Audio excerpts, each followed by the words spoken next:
डोल nature chapter है, easy way में समझ आएगा, कंसाइज वे में, एक समरी टाइप का। कंप्लीट चैप्टर नहीं होगा, हाफ 2 पार्ट में दे दूंगा, एक ये फर्स्ट पार्ट है और उसका सेकंड पार्ट जब भी फ्री टाइम मिलेगा करते हैं अपलोड। तो पहला टॉपिक है cathode ray, discovered by Crookes, determined by Thomson. Cathode ray, anode ray. Cathode ray क्या होता है? Made up of electron. Anode ray क्या होता है? Ionized gas. Cathode ray, its property will not depend on the nature of gas, its property depend on the nature of gas. Electron emission, emission of an electron from the atom by providing it some external energy।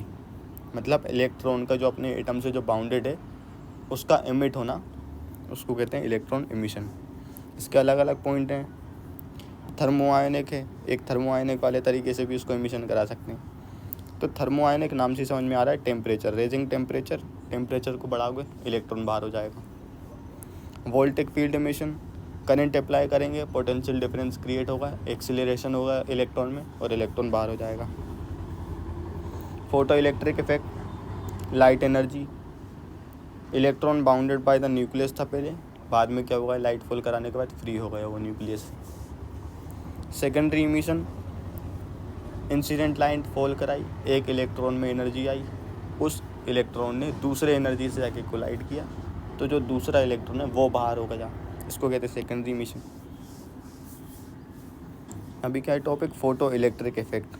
ये topic इसी का है, इसी को detail में पढ़ना इस chapter में, ये पूरा चैप्टर इसी के ऊपर है। तो ये कंडीशन क्या है, एक मेटल है, इंसिडेंट लाइट फॉल कराई, तो यहाँ से जो इलेक्ट्रॉन है वो बाहर हो जाएगा, और बाहर होने की वजह से एक फोटो करंट बनेगा, फोटो इलेक्ट्रॉन, और उसके मूवमेंट की वजह से जो होगा वो होगा photo current. Discovered by Hertz, experimentally demonstrated by Leonard and Hallwachs, explain by Einstein. Einstein ने इसको एक्सप्लेन किया, तो एक मिलिकन नाम का साइंटिस्ट आया, उसने क्या सोचा कि मैं आइंस्टाइन की थ्योरी को डिसअप्रूव करूँगा एक्सपेरिमेंटली डेमोन्स्ट्रेटेड करके।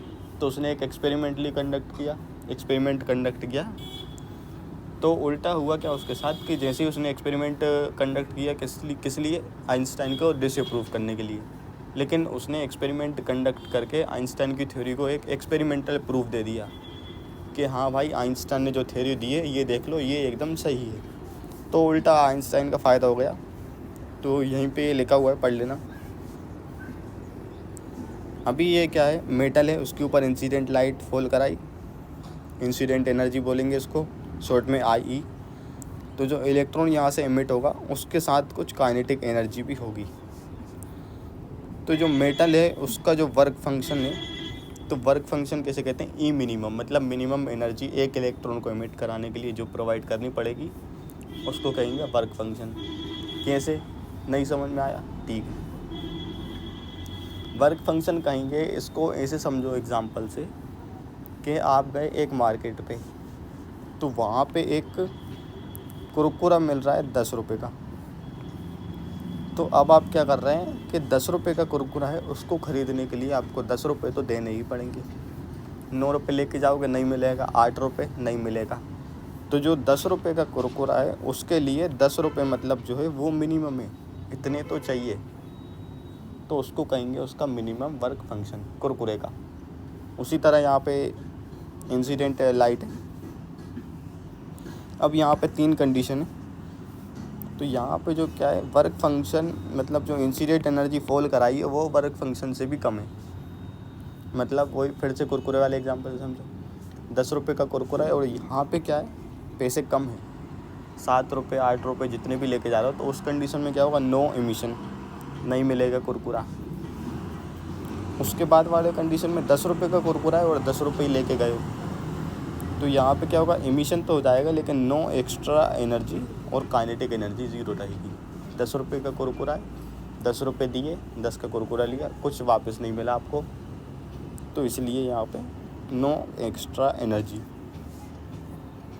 अभी इस पॉइंट में क्या कर रहे हैं, 10 रुपये का कुरकुरा है और आप लेके गए हो 13-14 रुपये, तो 13-14 रुपये लेके गए हो, अभी क्या होगा, एक कुरकुरा मिलेगा और 4 रुपये 3 रुपये जितने भी ज़्यादा लेके गए उतने आपको छुट्टे वापस मिलेंगे।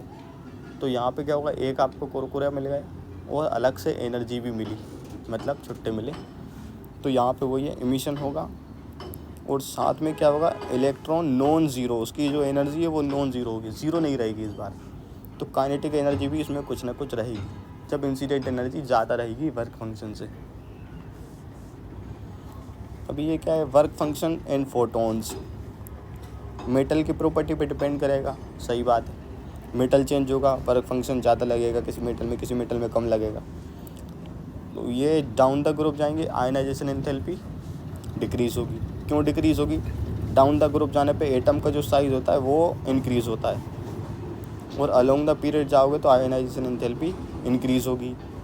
मतलब अलोंग द पीरियड जाते हैं तो एटम का साइज़ और छोटा होता जाता है, इसलिए आयनाइजेशन एंथैल्पी उसकी क्या होगी, इंक्रीज़ होगी। एक पॉइंट, फोटो सेंसिटिव मेटल्स, इसका जो वर्क डन होता है वो लो होता है, और जो इसके इलेक्ट्रॉन इससे बाउंडेड होते हैं वो ईजिली इमिटेड हो जाते हैं। थर्ड पॉइंट क्या है, अल्कली और अल्कलाइन मेटल्स को बोलते हैं ये। सीजियम का होता है लीस्ट वर्क डन, जितना वर्क डन कम होगा उतना ईजिली इलेक्ट्रॉन इमिटेड होगा, और जितने कम वर्क डन में इलेक्ट्रॉन इमिट हो जा रहा है तो उतना ज़्यादा फोटो सेंसिटिव मटेरियल होगा। बाकी की तो डाटाबेस चीज़ें, energy is equal to H mu is equal to Planck's constant, speed of light lambda, momentum energy by speed of light, Planck's constant mu, speed of light, Planck's constant lambda. Dependence on intensity, ये तो बहुत important है, इसको मत भूल जाना। Intensity से क्या है, नंबर ऑफ फोटोन्स पे डिपेंड करती है। जितनी ज़्यादा इंसिडेंट एनर्जी, जितनी ज़्यादा इंटेंसिटी होगी उतने ज़्यादा नंबर ऑफ पार्टिकल पर इन 1 second, number of particle in 1 second increase हो जाएगी। मतलब जो नंबर ऑफ पार्टिकल है वो ज़्यादा हो जाएंगे। और फ्रिक्वेंसी पे डिपेंड कैसे किस तरह से करता है, ये तो इंटेंसिटी है, तो फ्रिक्वेंसी पे एनर्जी इंक्रीज़ हो जाती है, पार्टिकल की नंबर वही रहेगा, एनर्जी इंक्रीज़ हो जाएगी।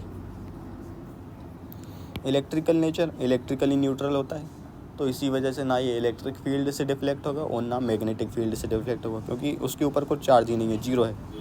प्लस होता माइनस होता तो होता ना उससे डिफ्लेक्ट। अब ये भी वही, energy is equal to H mu. ये क्या है, light that the proton is a part of. Planck's constant, इसकी वैल्यू देख लो, 6.626 into 10⁻⁻34 joule second. Energy is equal to H, ये वेलोसिटी ऑफ लाइट फोटोन, ये लैम्डा वेवलेंथ, ये velocity of light constant है 3 इंटू 10⁸ मीटर पर second. Wavelength of the light made by the photon, अलग अलग लाइट के अलग अलग वेवलेंथ की फोटोन रहेगी, तो उस हिसाब से यहाँ पर लिखा हुआ है कि वेवलेंथ ऑफ फोटोन। ये तो मोमेंटम के टर्म में लिखा हुआ है, इज इक्वल टू mc²। सी को 2 बार लिख देंगे यहाँ पे अलग अलग, तो इसको लिख सकते हैं p, और ये हो जाएगा c। तो यहाँ से p यहीं रहने दिया है, e बराबर c आ गया। यहाँ पे e की वैल्यू पुट कर दी h बाई म्यू, यहाँ पे म्यू की वैल्यू डाल दी h बाई लैम्डा। अभी यहाँ पे क्या है, E incident energy is equal to work function plus kinetic energy. Work function क्या है, एक मिनिमम एनर्जी जो प्रोवाइड करानी पड़ती है। इसको एच म्यू के टर्म में देखो, थ्रेशोल्ड फ्रिक्वेंसी। तो जो थ्रेशोल्ड फ्रिक्वेंसी है ये मिनिमम रहनी चाहिए, that a proton must have emit an electron plus kinetic energy. और यहाँ पे एच सी बाई लेमडा, इसमें जो लेमडा है ये मैक्सिमम है, मतलब इससे ज़्यादा नहीं कर सकते, ये maximum wavelength that a proton can have to show photo electric effect. ये मिनिमम और मैक्सिमम को समझना। Threshold frequency,